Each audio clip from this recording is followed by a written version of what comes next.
Bonjour, aujourd'hui je vais offrir avec vous une page de l'histoire autant de Costa Rica que de la France qui parfois se passe inaperçue. C'est l'histoire d'une femme qui a beaucoup travaillé pour accomplir ses rêves et à l'époque c'était très difficile pour une femme costaricienne. Cette femme s'appelle Leda Meléndez Howell. C'est une femme scientifique notaire costaricienne.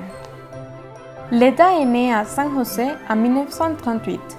Elle a fait ses études à l'école de señoritas au Costa Rica en 1957. Et après, elle a étudié à l'Université du Costa Rica, l'une des plus prestigieuses du pays. Là, elle a fini ses études en sciences biologiques avec les honneurs pour après faire sa maîtresse. Grâce à sa note impeccable à l'université, Leda a gagné une bourse pour aller en France à l'Université de la Sorbonne et étudier là, où elle s'est spécialisée dans la mycologie, que c'est la science qui étudie les champignons. Leda, elle avait l'air d'être timide et même fragile. En fait, son professeur, le premier jour de l'université, elle l'a regardé et il a dit à son assistante « Elle ne va pas rester là ni un mois ».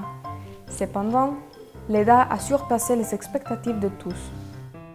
5 ans après avoir commencé ses études en France, Leda a commencé à travailler avec le directeur du Muséum national d'histoire naturelle, qui lui propose de présenter sa candidature pour un doctorat d'État. Il est important de mentionner que ce diplôme était exclusif pour les Français.